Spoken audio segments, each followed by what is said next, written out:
तो हेलो बच्चों, welcome to my YouTube channel software science academy.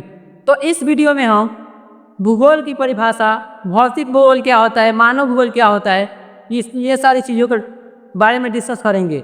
यह बीए फर्स्ट सेमेस्टर का चैप्टर 1 जिसका नाम है भौतिक भूगोल की प्रकृति एवं अध्ययन क्षेत्र, भौतिक भूगोल की प्रकृति एवं अध्ययन क्षेत्र, उसमें हम जाके इस वीडियो में हम केवल भूगोल किसे कहते हैं, यह कितने प्रकार के होते हैं, उसके बाद भूगोल का दो भाग में बांटा गया है, मानव भूगोल और भौतिक भूगोल। भौतिक भूगोल की परिभाषा अलग अलग भूवैज्ञानिकों द्वारा, भूगोलकर्ताओं द्वारा दिया गया है, जिसमें आर्थर होम्स के अनुसार क्या भौतिक भूगोल की परिभाषा दी गई है। उसके बाद देखिए लोबेक के द्वारा कौन सी परिभाषा दी गई है, फिर एन स्ट्रॉलर के अनुसार भौतिक भूगोल की क्या परिभाषा दी गई है। तो भौतिक भूगोल के बारे में हम कल पढ़ेंगे। इस वीडियो में हम केवल भूगोल की परिभाषा पढ़ेंगे, भूगोल की उत्पत्ति कहाँ से हुई, या कहाँ से आया भूगोल शब्द, उसके बाद इसके अंतर्गत कौन कौन सी चीज़ें आती है। तो चलिए इस वीडियो को शुरू करते हैं। चलिए सबसे पहले भूगोल की उत्पत्ति। भूगोल की उत्पत्ति यूनानी भाषा के दो शब्दों जियो तथा ग्राफ से हुई। देखिए भूगोल की उत्पत्ति यूनानी भाषा के दो शब्दों जियो तथा ग्राफों से हुई है, जिसका अर्थ होता है पृथ्वी का वर्णन करना, पृथ्वी के बारे में पढ़ना। भूगोल शब्द की उत्पत्ति दो शब्दों से हुई है, जिसका अर्थ क्या होता है, पृथ्वी का वर्णन करना। आगे देखिए भूगोल परिभाषा कोश के अनुसार भूगोल क्या होता है, भूगोल की परिभाषा क्या होती है। देखिए भूगोल परिभाषा कोश के अनुसार भूगोल वह विज्ञान अथवा शास्त्र है जो भूपृष्ठ का अध्ययन, इसके क्षेत्र विभेदीकरण सही मनुष्य के निवास स्थल के रूप में करता है। जैसे कहने का मतलब आसान भाषा में इसको कहें तो भूगोल वह विज्ञान अथवा शास्त्र है जिसको अनुसार भूपृष्ठ है, भूपृष्ठ समझ रहे हैं, भूमि के बारे में, उसका अंतर डिफ्रेंसिएशन, भूगोल से विभेदीकरण के बारे में पढ़ते हैं, और मनुष्य का निवास स्थल के बारे में पढ़ेगी। जैसे कि पृथ्वी पर एक जैसे भूपृष्ठ नहीं पाए जाते हैं, यानी कि कई पहाड़ी क्षेत्र हैं तो वहाँ पे मनुष्य कैसे निवास करते हैं, कहीं समतल है ऐसे एकदम समतल तो वहाँ पे मनुष्य कैसे निवास करते हैं, कहीं मरुस्थल स्थल है तो वहाँ मनुष्य निवास कैसे करते हैं। ये सारी चीज़ों कौन बताता है, किस सब्जेक्ट में पढ़ते हैं, भूगोल एंड ज्योग्राफी।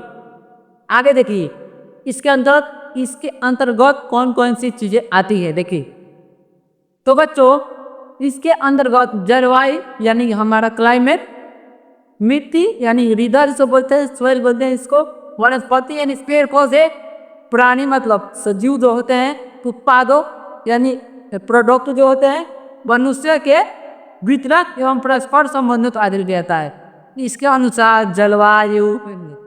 जलवायु, मिट्टी, वनस्पति, प्राणी और मनुष्य के बीच के परस्पर संबंध का अध्ययन करते हैं। किसके अंतर्गत, भूगोल के अंतर्गत, ज्योग्राफी के अंतर्गत।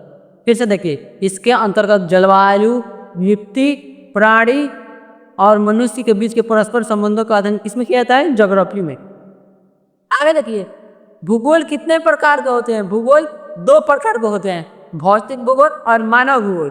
भौतिक भूगोल और मानव भूगोल। तो इस वीडियो में केवल इतना ही। कल के वीडियो में हम जानेंगे भौतिक भूगोल क्या होता है, किस वैज्ञानिक के द्वारा कौन सा थ्योरी दिया गया, कोई वैज्ञानिक आया बोला भौतिक भूगोल, अपना अलग डिफिनेशन दिया, कोई अलग वैज्ञानिक आया, जैसे बताया आर्थर होम्स आए तो वो अपना अलग डिफिनेशन दिए, लोबेक आए वो अपना अलग डिफिनेशन दिए भौतिक भूगोल का। तो देखिए इस वीडियो में हम एक बार फिर से समझ देखिए, इस वीडियो में हम केवल जाने कि भूगोल क्या होता है, इसकी उत्पत्ति कहाँ से हुई, इसके अंदर कौन कौन सी चीज़ें आती है, और मनुष्य के द्वारा कैसे संबंध से जुड़ा गया है, ये सारी चीज़ें कवर की। जैसे कि भूगोल अभी बताएं, भूगोल शब्द की उत्पत्ति ज्योग्राफी शब्द की उत्पत्ति, जैसे यूज में ज्योग्राफी बोलते हैं। ज्योग्राफी शब्द की उत्पत्ति दो भाषा जियो तथा ग्रा की यहाँ यूनानी भाषा से लिया गया है, हुई है, जिसका अर्थ होता है पृथ्वी का वर्णन करना। भूगोल किसे कहा जाता है, भूगोल परिभाषा कोश के अनुसार भूगोल वह विज्ञान अथवा शास्त्र है जिसमें भूपृष्ठ के विभेदीकरण और भूपृष्ठ का अध्ययन किया जाता है, और मानव के निवास स्थल के रूप में इसका अध्ययन किया जाता है। मानव के निवास स्थल का भी इसमें जानकारी दी गई है। इसके अनुसार जलवायु, मिट्टी, प्राणी और मनुष्य के बीच के संबंधों का अध्ययन किया जाता है। उसके बाद आगे क्वेश्चन भूगोल कितने प्रकार के होते हैं, दो, भौतिक भूगोल और मानव भूगोल। तब तो उम्मीद करता हूँ यह वीडियो आप लोगों को समझ में आया होगा और यह वीडियो आपको समझ में आया है तो इस वीडियो को लाइक करिए, मेरे चैनल को सब्सक्राइब कीजिए और अपने दोस्तों के साथ इसे शेयर कीजिए। धन्यवाद।